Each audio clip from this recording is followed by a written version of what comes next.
us. Travis's legacy lives on through the 5 words he spoke before leaving for his. All right, Big Al. What's up, everybody? We're about to be live. I got you, Ramona. Words that live in veterans, families of the fallen, and inspired civilians who go out of their way. Hey, I can hear you. The way, who help others with the help of others. I can hear you. Who bounce back after each setback. Who make good on good intentions. I can hear you. Yeah, I can hear you. Good stuff. All right, Big Al, could you make sure that that looks good now? Just have to kind of like unscrew it and slide it down. It doesn't tilt this one. I broke the other one. Yeah, my fault. I did. I did break the other one. That's TravisManion.org. All right. Okay. The Clemson Area Chamber of Commerce invites you to play in its fall golf tournament presented by Founders Federal Credit Union. October 15th at Bosco Bell Golf Club. Will be captain's choice with teams of 4 and a shotgun start at 1 p.m. There'll be drawings, hole-in-one, and putting contests, and an award ceremony. Okay. You must register in advance. Call the Clemson Area Chamber. We will do that. 864-654-1200. The Clemson Area Chamber of Commerce Fall Golf Tournament. Okay, we'll do that. Thank you. Bosco Bell Golf Club. At Lowe's, we believe fashion and function should live together, especially when it comes to flooring.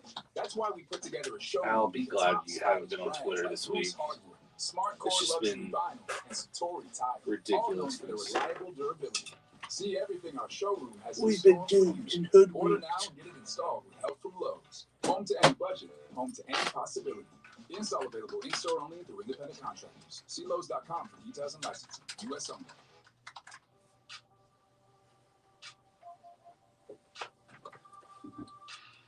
Hey, Clemson fans, it's time for the Morgan Thomas Show, live on the Roar. Authentic opinions, detailed game analysis, in-depth recruiting coverage, and more. Now, here's your host, Morgan Thomas. What's up, everyone? It's the Morgan Thomas Show here tonight. It's Thursday night for the thousands watching over on Facebook and YouTube and the millions and millions listening on 105.5 and 97.5 The Roar. Again, we're here because Ramona stays an hour late. Thank you so much for producing the show. We really appreciate it. We're here in the Priority One Studios. If you want a behind-the-scenes look, again, you can listen or watch over on Facebook and YouTube if you're not already listening over on the Roar app or on the radio as you're driving around. But we really appreciate everyone getting in. Got a lot to talk about. It's an exciting week, even though it is a bye week. But again, let me introduce my wonderful co-hosts that are with me each and every week. Award-winning, the best co-hosts ever to be on the Morgan Thomas Show. Our resident engineer and picks against the spread expert, Big Al, Alan Adams. Welcome in. Yeah, you use that term loosely, I see, as far as expert is concerned. But hey, I do the best I can. We're a little over 500, so hey, that's not too bad. But it's great to be here. It's always better to be here after a win. So got a lot of good stuff to talk about. I know you've got some topics you're certainly passionate about, as you are on most things. So it's going to be a fun one. No, I'm not. No, I'm not really. Not really. But again, I'm also joined by, to my left here, is Taylor's There we go. first ever Yes. Guinness World Record holder for greatest beard. Okay. And also runner-up for most knowledgeable college sports, football fan. Okay. So I'm giving you some more awards. Okay. Here. Yeah. But Some more Mr. props there. Okay. Mr. Houston Burnett, welcome I in. appreciate it. I'm glad. I mean, Clemson wins the game. Everyone goes crazy, but in ways that we weren't expecting. I'm glad we get to talk about it this week. They're like opposite crazy, like crazy more mad. Yeah. Almost. It's Yeah. weird. No.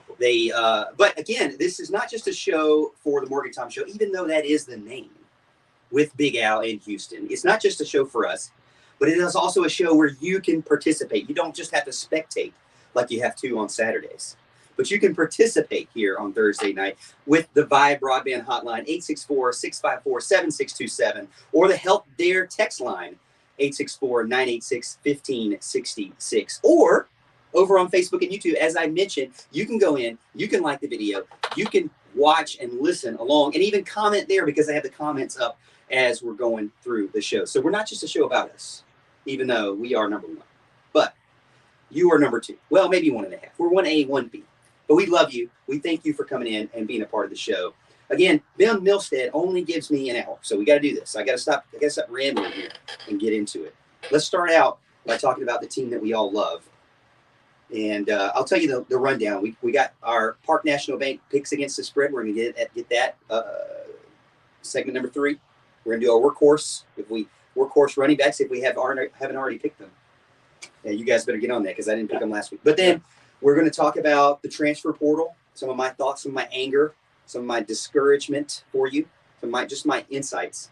And then we're going to talk about the Clemson-Boston College game, and that's what's coming up right now. But if you remember, Big Al in Houston, I said that I was going to go to some games this year. What a year to pick to go to games. The most controversial offense in Clemson's past, decade. But, I mean, as I mentioned, I went into the game saying to myself, okay, I'm going to be positive. I'm going to see how this team can improve, and I'm going to enjoy the experience because even though the team is down offensively and in the top 25, they're not there. It's still a great experience. I parked in the snow lot. I paid a little bit, got on the bus over. So, I bussed over to the baseball stadium, and then I got to see my cousins, some family members there, got to see their tailgate, the Gilreath family there, and Abby, who is a cousin of mine who is battling cancer. As we know, this is Tiger for Tatas. This is Dabo Sweeney's All In Foundation month, right? But she's almost done with it, so she's doing good. She's beating it, kicking its butt. So shout out to her. But got to see them, then went to see some other fans and friends and coworkers, and it's still a great environment. Got to see the Tiger Walk, and it's just still a great environment. Now, when we got into the stadium, I really wanted my frozen yogurt or my frozen lemonade. Yes. Because you got to get frozen lemonade. Al, I didn't do it. It's embarrassing. That was my first mistake. Absolutely. I didn't get my frozen lemonade. Now, let me know what you think in the comments. Let me know, call in, text what your favorite thing to eat when you're in the stadium. But I did forget my favorite thing, so I was a little bit disappointed there. I did have Peppino's pizza, and it was good. We'll allow that. I mean, it was like a brick oven style. It was pretty good. It's delicious. Did miss the BC touchdown right after halftime because of that, but I blame my wife for that. When you get so far in line, you have to stay. And nowadays, when I was a kid, they didn't have TVs up there where you could still watch the game. You just had to listen to the crowd cheer or boo, and then it's like, oh no, what happened? You got to guess, right? Well, nowadays you know what happens because the TV's up there because it's so awesome. But we got in there, and they run down the hill.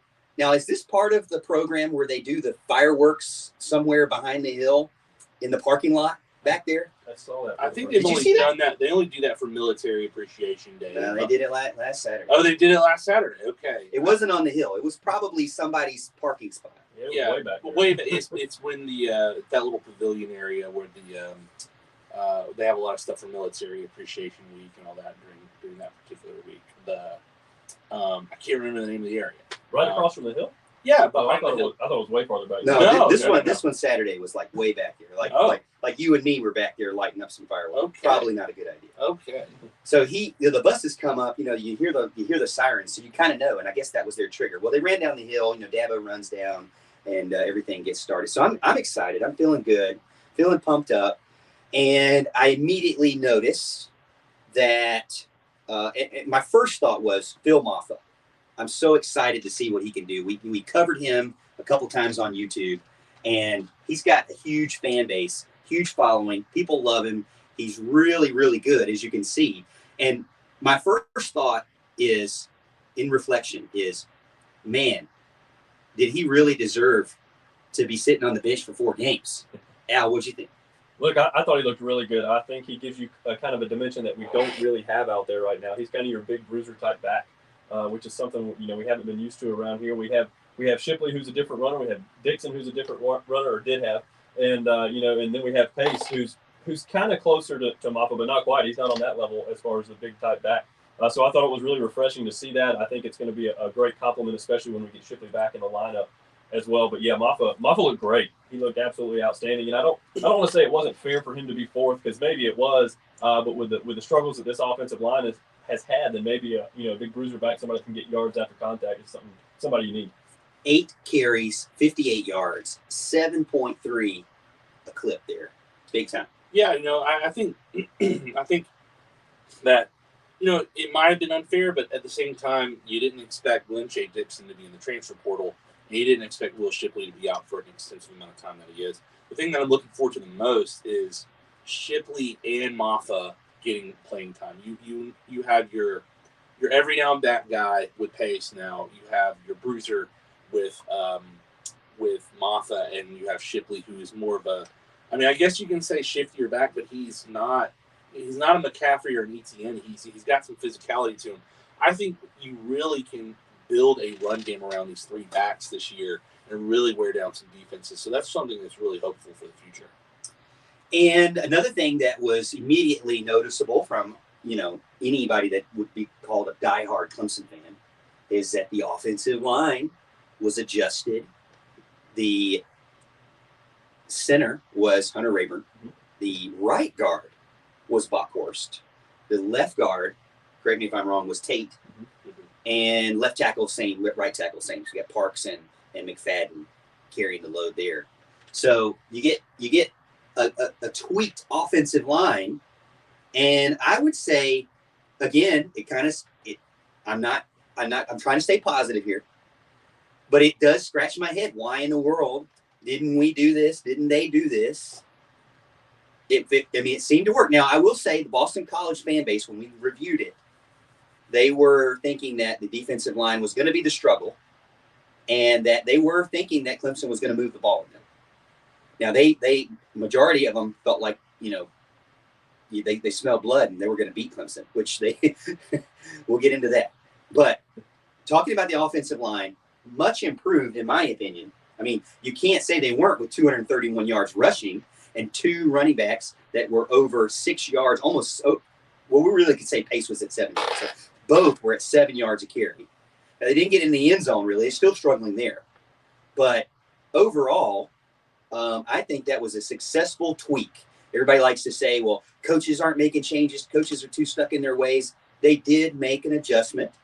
And I think it was a pretty drastic one. You moved a guy from normally a left side all the way over to the right side. He started left side. Now he's on the right side. He was in the center.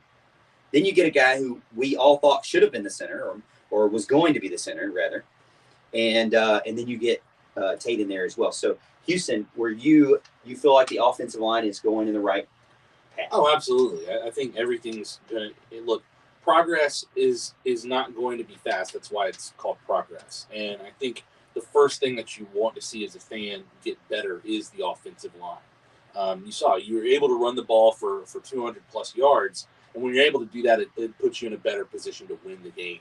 So I think things will get there, even with DJ and the wide receiver struggles. You get more games, get more reps. I think that's going to get better. Also, temper your expectations of what this looks like. You don't expect him to go throw for 400, 500 yards in one game, but it will progressively. What I think is progressively it'll get better. And I think it starts with the offensive line. Yeah, I tend to agree with that. I think one of the things you gotta mention is when we were talking about the offensive line in the offseason, we were thinking they were going to be much improved, myself in particular. Well, we weren't thinking they would be worse. No, absolutely not. No, of course not. And I said, if you want to get your best 5 on the field, it might be a good thing to have Bockhorst at center. It's obvious he was not comfortable at center this year. He did much better when he was moved to right guard. I think that is where he needs to be. Hunter Rayburn needs to step up and continue to progress and be the center that everybody thought he could be. Because, the offensive line took a huge step forward, in my opinion, this weekend. But, again, that's just one small piece of the puzzle. We still got DJ, who's got a lot of things he's got to clean up. And the wide receivers as well, tight ends included in that. Tight ends even did a better job as well this weekend, helping to block.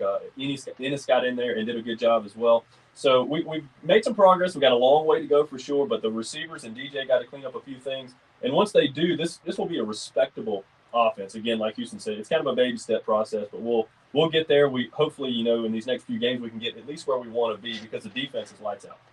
Snap count. I went and put this on Twitter at the Morgan T Show. Snap counts, and I did it by conditional format, which means, if you don't know what that means, it means that as the number gets higher or lower, the color changes. And so I like that. I actually been proud of my Excel spreadsheet skills in Google Sheets, excuse me. But in the case of snap count, when you're looking at true freshmen, Marcus Tate, by far the greenest of green. They're the highest, the higher numbers, more green they are when you go look at it. Andrew Makuba, Will Shipley, Bo Collins, and then next maybe Barrett Carter, Nathaniel Wiggins. Is that surprising, or is that pretty much on pace with what you were thinking for the true freshman? I would say that's right on pace. I think we all thought that Shipley was going to play a lot, and he would play more if he wasn't hurt. Makuba, a lot of early rumblings was Makuba was going to be the guy that was going to come in there, and he was 258 snaps already. I mean, injuries have played into that, but also, I mean, he's good. Yes. Like, you look at his film, he's really good. And then with Tate, I mean, I think when we get into our offensive line discussion, what people need to understand is Tate is just the tip of the iceberg and the talent that Clemson's been able to bring in the last two classes. And this is starting to show dividends. It's good. It's hard to show that right now, but it could easily be that 2 to 3 years from now, the offensive line could be a strength for Clemson. Players you believe in, which I think a lot of people forget when we're going to talk about our second subject, which is the transfer portal. But players you recruit and you believe in and you're not ready to give up on, or cause some roster issues, some internal issues, because we know everything's not just as clear as black and white on paper. Those are actually players. Those are actually people. And guess what? Those players have parents. And so you got to be careful if you're a coach and what you do. But Marcus Tate, again, 238 snaps. Will Shipley, 121. I'm looking at the freshmen. Now, Sage Ennis has jumped. He's got 52 snaps under his belt now. But Trey Williams, 146. And then you got your other offensive linemen that are not in Devontae Capehart and John Williams. They're injured, so they're not getting any snaps there. But any surprise on Trey Williams, Al, before we go to break?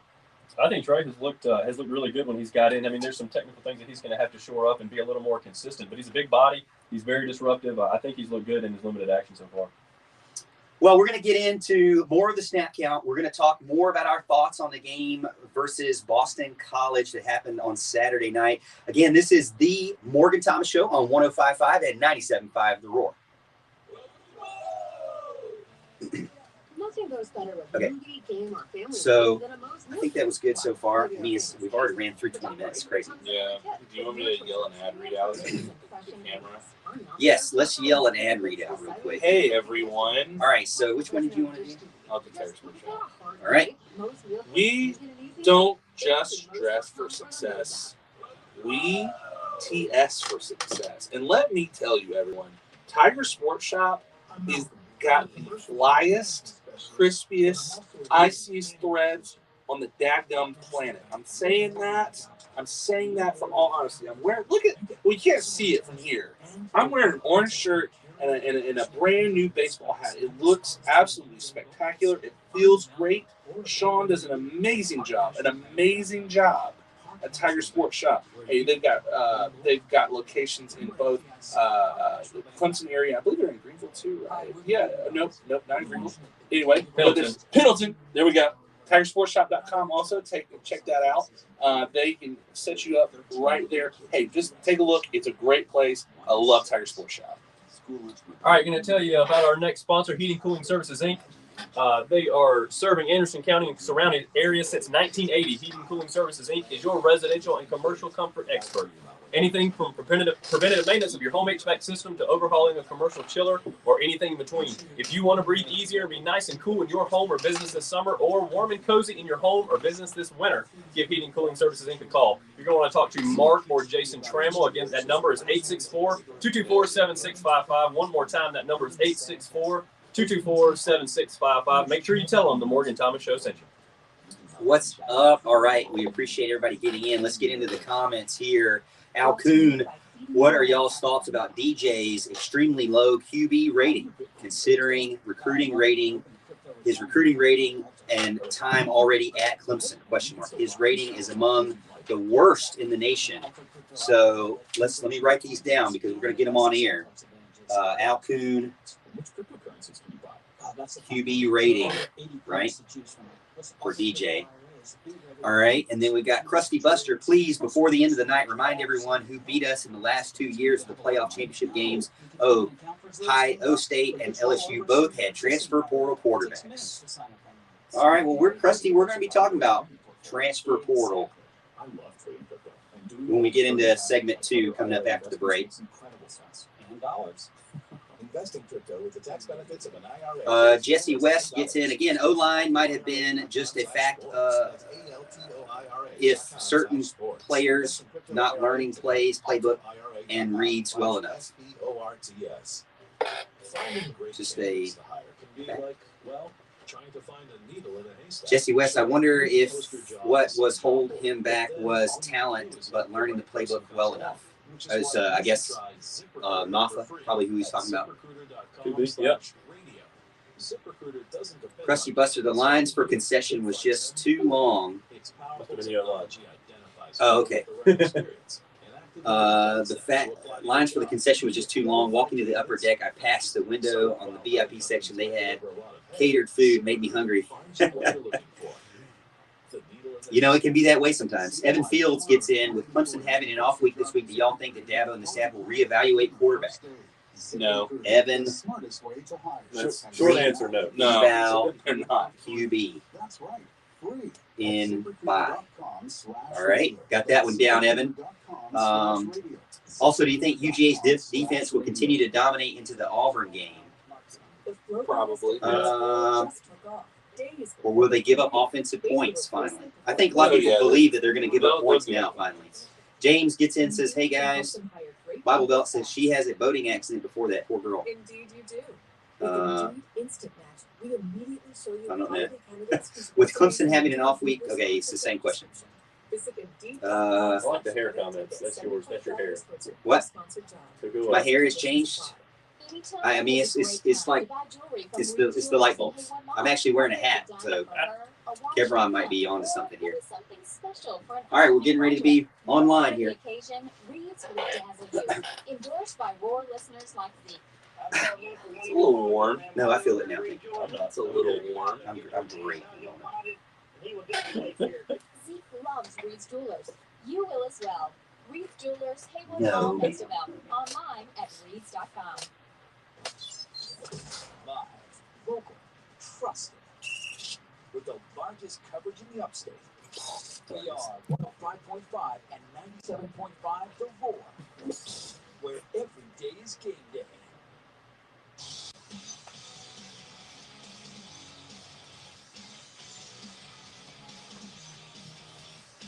Segment number 2, we're back. It's the Morgan Thomas Show with Big Al in Houston. Again, we're on Facebook Live, Morgan Thomas Show, YouTube, The Morgan Thomas Show, and Twitter at The Morgan T Show. But also every Thursday night from 7 to 8, 105.5, 97.5 The Roar. Thank you so much, Ramona and Ben and the rest of the gang, John, everybody, for allowing us this 1 hour to be on the radio. We're going to continue talking about the Clemson Tigers. You can also get in at the Vyve Broadband Hotline, 864-654-7627, and the Help Dare text line, 864-986-1566. We were talking about freshman snap count, Trey Williams, Sage Ennis moving up. You've got ones that are popping hot over on the sophomores, popping high, I guess. You wouldn't want to say popping high. It would be, getting in trouble there. But Walker Parks with 307 snaps, DJU with 308 snaps. Trying to see if there's anybody else. Got Miles Murphy, Trenton Simpson, Rook Ororo, and Hunter Rayburn, Paul Teo now jumping over the 100 snap count. Rook Ororo over the 200 snap count. So those guys, especially Rook, I'm excited to see what he can do, especially now that he's going to have to fill in some roles. A big feet there. Big shoes to fill. No, you can't fill their feet, but you can fill their shoes. So big shoes to fill out. No doubt. Yeah, he's done great so far. I mean, I don't know that a lot of people would have pegged him as a guy who was going to be a really big difference maker. A couple of years ago, he wasn't one of the more ballyhooed recruits necessarily, but hey, the guy's come in. He's worked his tail off. He's got progressively better, and now he seems like he's ready to rock. There was very little drop off when Tyler Davis or Brian Brzee went out, which that's saying something because those guys are all stars and we know it. And Rook has done a fantastic job of coming in and being that guy, and he stepped up to the plate in a big way when Clemson needed it the most, and we're going to need it the rest of the season too. all the seniors are getting snaps. Galloway, Bockhorst, Thomas, Spector, Goodrich, Spector, Baylor. And then the super seniors are getting some good snaps there too, other than Renshaw, Sweeney, and Upshaw. The rest of them, Foster, Skalski, Turner, getting a lot of snaps in. And then the juniors, as you know, Ross and Goddard, Ladson, Davis Allen, Jordan McFadden, Will Putnam, they're all kind of hitting high there. Andrew Booth, Sheridan Jones. Anybody in there that look unique, I think when I'm seeing these, it's interesting to me. We're not seeing any more of Mikey Dukes. I thought we'd see a little bit more than 15 snaps from him. Considering that they are kind of weak in the running back position now, but with way Pace and Maffa did last week, it's kind of hard not to put those guys on the field. Even though I will say it seemed like when I tweeted that Maffa was doing great and I started screaming Maffa, or Phil, then it seemed like they took him out. Because of you. Because of me? Probably. Did it feel like to you that Maffa got out there, chewed off 7 yards, and then all of a sudden he disappeared? Yeah, I thought the same thing at the end of the game. I didn't know what was going on. He obviously they rode Pace at the end of that game a lot, and I thought they were going to bring Maffa in, especially a couple times third and shorts kind of deals. But yeah, I'm not really sure what happened there. I don't know if the coaches saw something or if they were concerned. I'm not really sure what was happening because he had a great game to that point from all I saw. Yeah, I don't know. Did you hear anything about that or why? Or did you feel like the same or anybody else? I mean, I wondered why he wasn't in at the end of the game. I understood why you went with Pace. He played such a great game. And it might have just been they were riding the hot hand. They didn't want to stir the pot too much, even though Maffa had played really well. I understand the rationale if it was just, hey, we want to keep our guy in there in this critical juncture. I don't believe there was any injury issues or anything like that. But, I understand. It was also Maffa's first game. Mm-hmm. I'd imagine they probably had an idea, or I wouldn't call it a pitch count, but some idea of how long or what situations they would want to keep him in, and maybe situationally it wasn't what they wanted to put him in towards the end of the game. Now we're getting a lot of questions over on Facebook and I'm strategically holding this one back, but I think we need to get into it. Evan, who is a Georgia Bulldog fan, we will not bark for you, Evan, but we will say, congratulations, I guess. Evan says, since it's a bye week, do you think that Clemson will take this time to reevaluate the quarterback position? If you've listened, which I don't know, I don't think Evan would probably listen if he's a Georgia fan, But if you listen to what Dabo and the other coaches are saying, there's no chance of that. Now, I will say I agree with the fan base in the sense of you go 7 drives, 3 and out. You're not starting somebody else. But my uncle was talking to me this afternoon about, is it really that he's ready? I mean, they're saying he's ready. But if you go out there and he subs in and then tears something again or messes his ankle up, I'm talking about Tyson Pumachan, then you look like you look really bad at that point, like a real clown, because you put him out there when you knew he wasn't fully ready.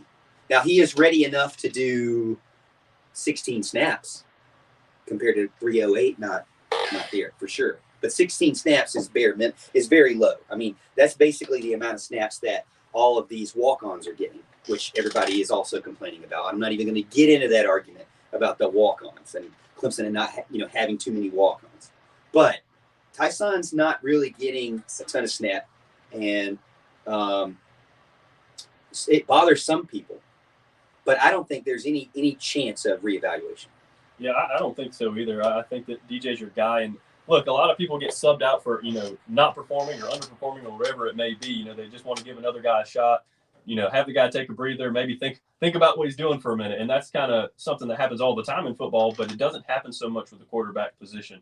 A lot of times, especially in this type of situation where DJ was your clear number one guy coming in, nobody thought it was a question at all. And all of a sudden he's not performing. A lot of people think a lot of it could be, his head. A lot of people could think it's up in his head. And hey, if you take him out, what could that do to things? Who really knows how that affects each individual player? It's kind of different for everyone. So it's a tough thing to try to figure out how to do. I'm never opposed to trying something different.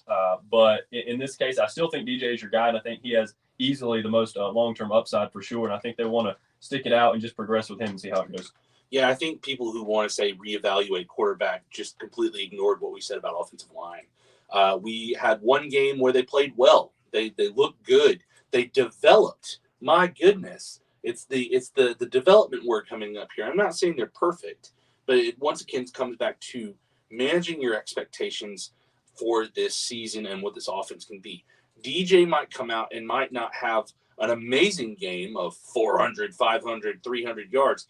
But if he completes 4 to 5 more passes and maybe 70, 80 more yards and a touchdown or two, to me, that's a pretty respectable game. And that's progression to me. And I don't think that's that far out of the equation for his growth to go. So just, as I say, relax.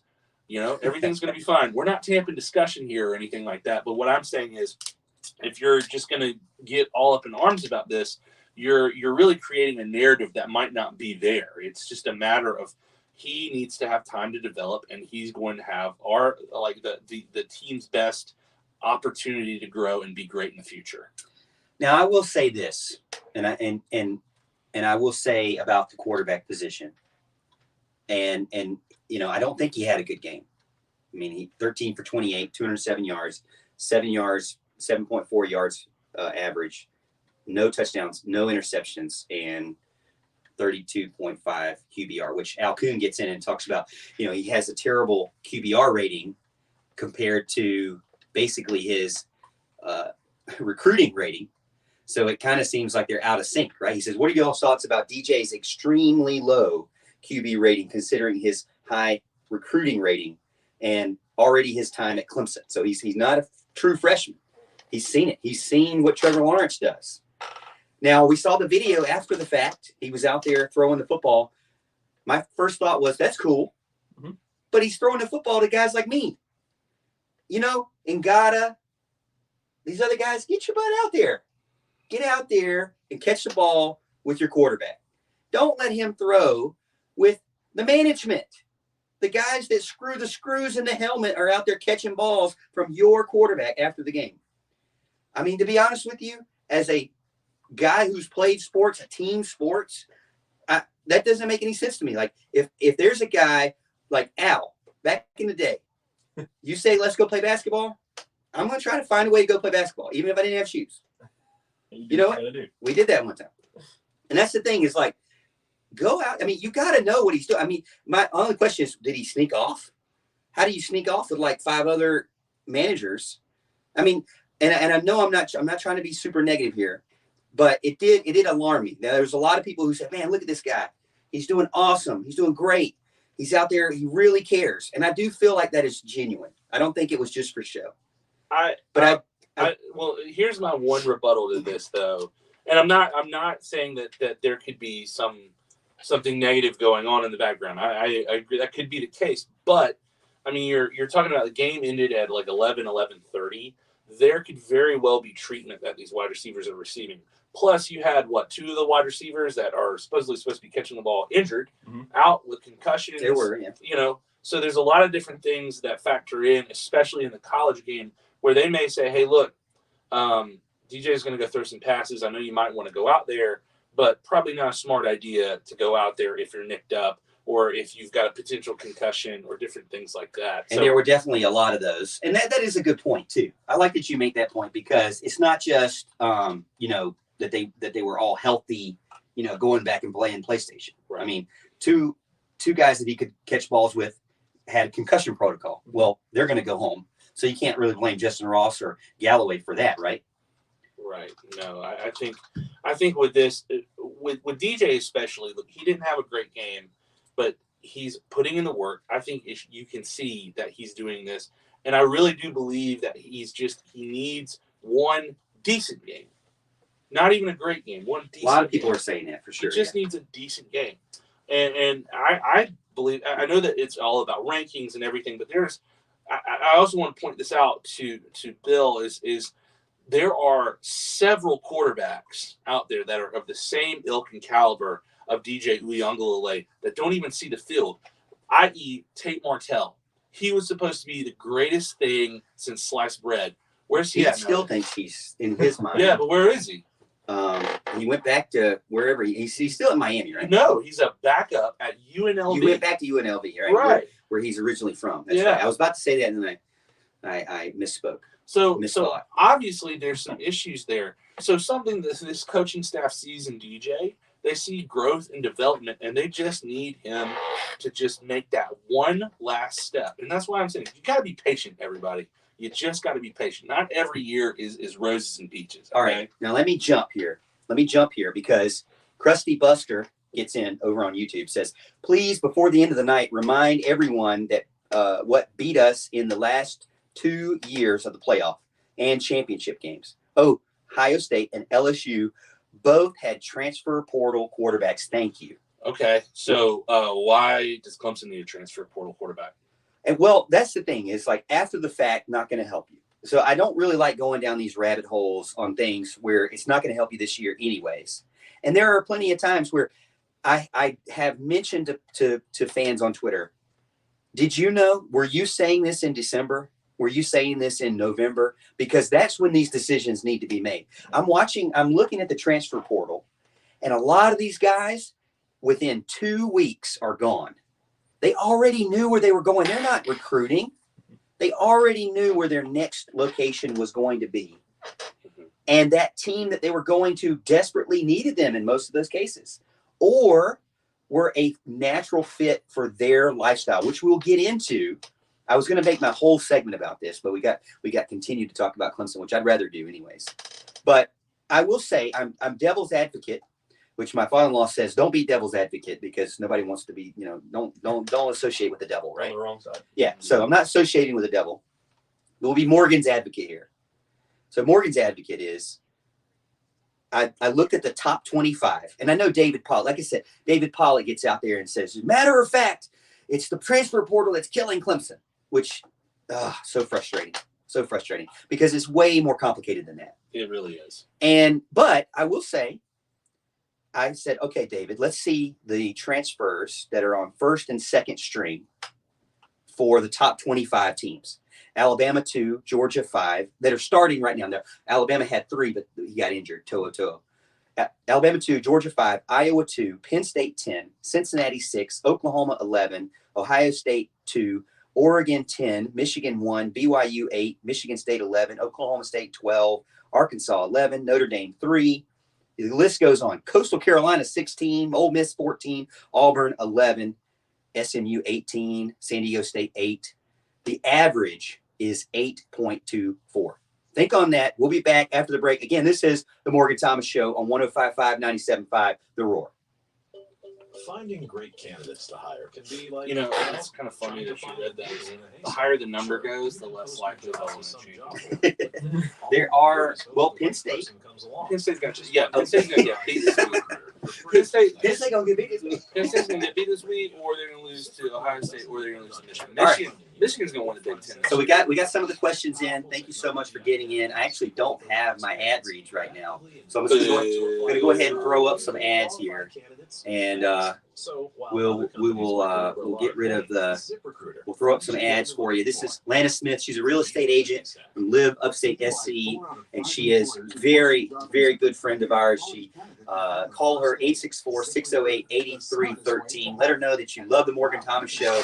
If you're interested in selling your house, if you're interested in buying a house and you're in the upstate of South Carolina, she's been great. She's been around for over 15 years doing this. I think over 20 years actually. And she just knows what she's doing. She knows about multiple offers and navigating that world. So go check out Lana Smith. Give her a call. And she's also, if you're ever a part of our weekly contest, she does a $25 gift card to Home Depot. And we really appreciate her being a part of rewarding our fan base there too. Also, we have Charleston Sports Pub, and that's Taj Boyd there at the Charleston Sports Pub of Clemson. We know that our legends for Clemson Tigers, the Charleston Sports Pub, they go there, they dine there. I've dined there. Alan goes there like every other day. They have great deals. We're going to do a live show from there eventually. And we'd love for you to join us there, 359 College Avenue, downtown Clemson. They not only have one in downtown Clemson, they've got another one in downtown Greenville. They have like 5 down in Charleston. That's why they're called the Charleston Sports Pub. They have James Island. They have Goose Creek. They have West Ashley. They have a ton out there. So go check them out, the Charleston Sports Pub. Great place. And by the way, Alan and I were there, and we got to play Pebble Beach. They have a simulator there. And it is like you're actually there. So they have games for you. You go to the one in Clemson, they have all these pinball games. It's like you're at Dave & Buster's, little small Dave & Buster's there. So go check them out. Good food and great people, and let Perry and them know that we sent you. We really appreciate it. Got 27 people over on Facebook and YouTube. Make sure you like the video. You don't understand how key that is. Liking the video really helps our algorithm. And then sharing the video with one of your friends would really help as well. What's up? A bunch of your friends. A bunch of your friends, yes. Like all your friends. All your friends. Al Kuhn gets in and says, maybe a bigger issue than transfer portal is how Clemson recruits. We don't offer many scholarships and go after prime recruits. What happens to some of the prime recruit if they are recruiting miss? Where does that depth leave us? It's definitely a question, but I'll be honest with you. Nobody was asking these questions for 10 years. But I mean, he's been getting top 10 classes for a decade almost. All right, I got 45 seconds. I just want to say something on that. They have contingency plans on this, okay? Some of them are different for each position. A prime example of what's happening, and I can say this off the air, is Oscar Delp, potentially. Is if Oscar Delp doesn't commit, they are looking like they're going to have an offer for Josh Sapp, who looks like he could be a developmental guy, and that's a contingency plan for that. They have plans. They know what they're doing. To Qualk's point, recently, you're trading. You could potentially be trading a junior for another freshman. So if you go that route, if you don't go the transfer portal route, you are losing experience. Now, is that better than a top recruit? I don't know. Clemson is out recruiting a lot of these people that are getting a lot of transfers. We're back. We're back after this. Nobody does it better than us. Tonight, I'm on it. We're 105.5 and 97.5 The Roar, where every day is game day.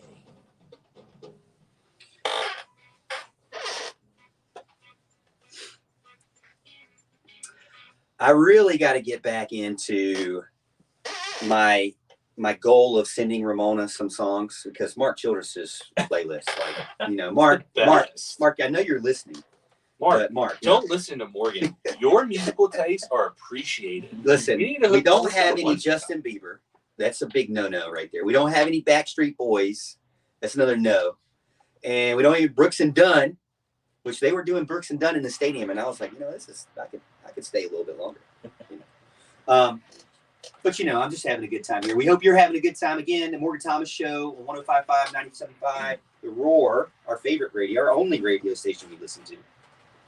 And also on Facebook and YouTube, if you want to see behind the scenes of what it's like to be a famous radio guy, tune in. Well, maybe not my show. Famous. You probably should go to Pat McAfee at that point. We're getting back into what we're talking about. And the transfer portal, I looked at ourlads.com. I went through I manually did this, fellas. Please give me a pat on my back. Please, someone. I manually did this. Alabama, all the way down to San Diego State, there are 206 players that were listed as transfer players in the first or second string. And that means that there's an average of 8.24 players per team. Now, there are some teams like Michigan that only have 1, Alabama 2, Iowa 2, Cincinnati 6, Ohio State 2, Notre Dame 3. Georgia 5. There are some teams that have a ton. Coastal 16, Ole Miss 14, Auburn 11, SMU 18, Oklahoma State 12, Michigan State 11, Arkansas 11. I'm talking first and second string. 44 players. Out of 44 players, Coastal Carolina has 16. Go ahead. Sorry, I didn't mean to cut you off. But that's honestly what I think the portal should be meant for, is schools like Coastal Carolina, where if somebody goes to Clemson or South Carolina or Alabama or Tennessee and they are fighting, they can't seem to get that spot, and they're able to go to Coastal Carolina and start automatically and turn that into a top-tier program, that's where the portal is good. Where I think people are going a little nutty about is how these bigger schools approach this and how we should be, how Clemson should be taking more people out of that. I don't necessarily see a correlation. Yeah, look, I agree with Houston. Everything he said. Oh, come on. I think You agree with Houston? Of course. Oh. Well, Houston's smart. If you were smarter, I'd agree with you. So, no, I think that's exactly what it was meant for. I think it's the way it should be, played. They go to the Coastals of the world or somebody like that. But instead, you see Georgia, having a desperate need at corner, and the rest of the world thinking, hey, all right, now's the time to get Georgia while they, have bad defensive backs. And then they get 2 5-star DBs to come in.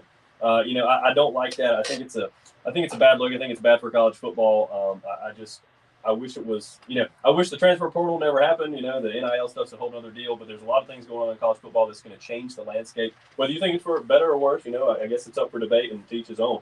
But yeah, I think the transfer portal has created a whole new set of problems. And for a team like Clemson, who doesn't like to dip into the transfer portal, although Sweeney has, acted like he was a little more open to it here recently, it's going to be on a very particular basis. They're going to go about the transfer portal just like they go about their recruiting. And it's a much different process than the rest of the country. It's much more particular, and that's why it's going to be a little more difficult. The biggest problem I have with this entire week, though, is how people have taken his words out of context. Oh, that's a problem? I mean, you should jump on. This has been going. I know that should be expected, but even from smaller outlets, from outlets that you wouldn't expect to do something like that, where where Dabo says, I'm not going to change the change, just for the sake of it, basically. But I'm open to it if there's a strategic need. What do they latch on to? Not going to change the change. Not going to change the change, and everybody's in a tizzy, and everybody's saying that Clemson's the worst and whatever. And it's just, it's not right. I don't like that way that it's been presented, because it's not fair to Dabo. He hasn't done anything wrong, and he's open to it. And you're misrepresenting what he's saying. So, talking about what some people do on social media who don't go by their name, which I go by my name in everything I do, as you can tell. Maybe it's a fault of mine, because I do have to admit when I'm wrong, which is many times. But I started to ask the question, okay, you say that Clemson should go to the transfer portal. You say that they need to get 5 offensive linemen. They should have got 5 offensive linemen. Some people have said that. And that there are an overabundance of offensive linemen out there that would be begging to go to Clemson. Well, first of all, I hate to break it to Clemson fans. And again, I'm saying this as a Clemson grad and a Clemson fan since birth. Clemson is not God's gift to transfer players. There are other schools out there, and there are different situations that are unique to each player. So if you make a list, or you send me a list from 24/7 and say, Clemson should take any one of these 15 players, don't expect me not to look into those players, because you didn't. I know you didn't. Because then when I look into the players, here they are, Al. Offensive lineman. All right, Juania Morris. Everybody wants to talk about Juania Morris. He went from Tennessee to Oklahoma. They recruited him, but he never visited Clemson. So there's no preconceived notion that he was super in love with Clemson. He didn't even come on an official visit. He left right before Jeremy Pruitt was fired, which, I mean, come on, we know he knew. He immediately released his schools of interest, and they were TAMU, USC, and Oklahoma. You're in competition with Oklahoma, who he picked. It's not like it was Clemson and no one else, and Clemson didn't put their name in the hat. There's other great schools there that they would have had to fight over, just like they do in recruiting. Now, some fans say, well, I wish they would fight over it. But if you do, we don't know if they did call the player or not. But if they did, and he says, hey, I got other schools that I'm more interested in, or if he doesn't really show you that he's in love with you, or he didn't show you he was in love with you when he was a freshman, why would you even give him a chance, Especially, again, a lot of players want to be starting. Now, Juania Morris went to Oklahoma, not even a starting right tackle. So who's to say he would even be a starting right tackle for Clemson? He wanted to be a starting left tackle. Didn't get that chance, and he's not even the starting right tackle. So you risk the fact of bringing in this guy, disrupting your group of guys, because they don't have a depth problem at offensive line. But what if he replaces Walker Parks and he stays for 2 years? Walker Parks, who's got 2 years as well. You could potentially lose Walker Parks. Now, some people say, I don't care. But you recruited him. You had faith in him. You knew he would develop, and he's not been bad. So you know, there is that relationship there. You take the person you know versus the person you don't know that didn't give you the initial chance. Now, he was one that I would say I would give a rating a little bit further, right? I would give him a little bit higher rating. But there's others. Kane Madden. He was a no-name recruit that was a walk-on at Marshall, and he lived in Ohio and immediately went back to Ohio. Now, he toyed around with Florida State, but there's no indication that he ever cared about Clemson. Now, some people say, well, if they would have put their name in the hat, I mean, maybe, but he went back home. He did what was expected. He went to Notre Dame. He only had 1 year left. Oh, he could be starting at center. Well, he only has 1 year left. If he replaces the guy, then guess what happens? Then you guys behind that have 2 years left, what do they say? Well, I'm out of here. You know? So it's not always easy. Doug Nestor goes from Virginia Tech to West Virginia. You know why he said he went to West Virginia?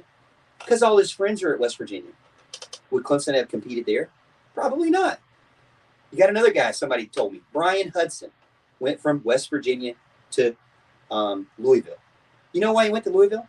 Because he lives 30 minutes from Louisville. Both of his sisters go to Louisville. He's not even a starter. So would he be a starter at Clemson? Probably not.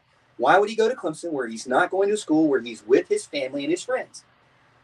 Now he's going back. There's a lot bigger. There's different situations. Everybody's unique. It's not like, oh, just throw a list at Morgan, and these are all guys Clemson should have picked up. Clemson should be doing the same things. I think they are. I hope they are. I am not I'm not an anti-transfer guy. But I am let's not just throw a list of 15 guys and say Clemson's a bunch of idiots because they don't have any of these guys. Because I've gone through 17 guys over on Twitter, and not one of them that I really feel super confident that they would have been worth picking up. I mean, I gave the highest rating out of 10 I gave was a 4. And that was Orlando Umana, who I think has 2 years left. He's from Utah. He had some injury problems, but he helped Zach Moss chew up a bunch of yards. Went to Ole Miss and is doing great there. You know, could he be a center for Clemson with 2 years left? But again, then you disrupt the progression that you've built. Now, some players say, who cares? But that's not what Clemson's about. Clemson's not about just throwing people away. What is Alabama about? Well, they need to recruit more people. They're not recruiting enough people. Clemson's never been about recruiting 125 people and every single year sending them to Dabo Swinney's office to say, hey, your locker is no longer yours anymore. Not giving them the Rocky Balboa treatment. Hey, by the way, you're on Skid Row in a brown sack. You know, see you later. Yeah. Your scholarship's given to someone else. Now, on the flip side, a lot of people say, well, you're giving out scholarships to no-name walk-ons. Yeah, well, here's the thing. I always like to say that Clemson is borrowing a lot of different techniques from other dynasties in the past, one of which was what Nebraska did. They had a walk-on program that was spectacular. And Clemson's had some walk-ons that are really good, notably Hunter Renfrow. We wouldn't have that if we didn't have an additional scholarship available. He's highly selective, Dabo is, as far as who he picks out to give those scholarships to. So if there's a problem with it, you didn't have a problem with it until now. Yeah, didn't have. Now everybody has a problem with it. And I keep saying it's an outlier. We're talking about 1 year out of 10. Again, somebody said, you know what I would have done? I wouldn't have worried about anything with the transfer portal. I'd put the coach in the coach portal. Okay, I get that. You're angry. You're frustrated. Let me say this. I work for a company. I've been there for 10 years. I got a gold watch. No, I don't have a gold watch. It's 25 years. If you get it. If they still have them left. But 10 years, you know what I got? I got a free lunch. Okay? You know what? You've won the Broyles Award for the best assistant coach. And you've won 2 national championships. Are you seriously comparing him to Kevin Steele?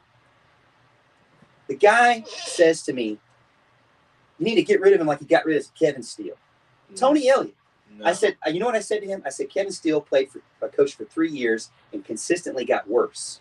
Never won really anything, right? And he was let go after a terrible showing. After Dabo went in front of the nation and said he hopes the defense does great. And then they let up 70 points. Okay, he was embarrassed, right? You do something in that situation. This is 10 years of service, of great recruiting, of winning 10 games or more every single year, and winning national championships. you give him some leniency more than 4 games, more than 2 games, really. Because we were talking about, some fans were talking about this 2 games into it. Yeah, well, I think people are going to be surprised because I think it's a pretty foregone conclusion that I think Tony Elliott's going to end up somewhere as coach. And I think people are going to be surprised where he ends up when it's all said and done. I don't think it's going to be roast beef tech. I think it's going to be a legit school based off of his resume. Now, I will be honest with you. If there is multiple years of poor adjustments in the offensive play calling, maybe I'll be there, maybe eventually. And I do feel like it's terrible to say that Clemson goes from 4th in the nation to 120th. That is crazy. Everything has gone wrong. I watched the game. My question to you is, have you been to the game? I watched the game out. I'm there, and I see DJ makes bad pass after bad pass, and then the one good pass, the wide receiver drops it. Yep. I mean, what can go wrong will go wrong. That's kind of what's happening right now. It just can't seem to turn it around. And DJ's got a lot of work to do. Like we've said on the show multiple times, he's got a lot of work to do on his fundamentals. I think he needs to be much more aggressive in the zone read game. He has got more comfortable running the ball. It's a huge positive. We've seen that. He's got some big runs in there, and he needs to continue doing all that. But he's got a lot of things to work on. And so do the wide receivers. And I brag on this guy all the time, and he made another shoestring catch in this game, kind of behind him on the ground. It's one of the hardest catches to make as a receiver, in my opinion. Mm-hmm. And he made it like it was nothing. And then he gets hit in the chest, on a back shoulder throw on a touch. What may have been close to a touchdown pass anyway. And was he falling down a little bit? Yeah, well, I was kind of in the opposite end zone of me. So. Yeah, he turns around and it hits him right. Now there was one play out where I've watched enough games where I've said, I called it. I said they're going to Joe Ngata if the safety pulls in. Mm-hmm. The safety pulls in, and they go to Joe Ngata. He does a perfect little move and goes straight through his hands, almost hits the poor water boy in the head on the sidelines. And I'm like, Joe, you had to have known that was coming to you, brother. You had to have known. Everybody knew. And that's where it gets frustrating. But again, I say, don't burn the whole building down. Don't throw away your 10-year award-winning coaches over nothing. I mean, it's not nothing, but at the end of the day, it's Dabo Swinney's house. We just get to enjoy the way it looks because it's in our neighborhood, but it is not our house. He built it. We got to trust him to make sure that he, cleans up his weeds. All right, everybody, this is the Morgan Thomas Show on 105.5 and 97.5 The Roar. We really appreciate everyone getting in on Facebook and YouTube. If you haven't already, make sure you do so. And again, Tiger fans, don't forget, fight for your freedom like you fight for your toilet paper. And we'll see you at the top of the hill. What? I told a friend I was going to say that. What? I like it. Oh, my word. So whatever. Oh, we didn't do the workhorses. Oh, you know what? It's okay if we just talk about Clemson. Okay. We didn't do the Park National Bank pick'em. Nope. We didn't do our workhorse of the week. We didn't do host. Worried. Al Kuhn says, "What a sign off." I promised a friend that I would do that. Worried that I would call the Park National Bank pick'em the Shark. The shark. Don't say the shark. No, not the shark. The Sharks. What the shark? What is the game tonight? The NFL game. It's not good. I don't think. Hey, that's why we're a popular show tonight. Popular. I know. Krusty is like, it's over already. We got to tell Bid we need 2 hours. We need 3 hours. Ramona says, heck no. Ramona, I'm gonna have to start paying you that's actually for 3. Oh no, She's just looking at me like, what? She can't hear us. Yeah. It's Rams Seahawks at 8:20. That's why I haven't started yet.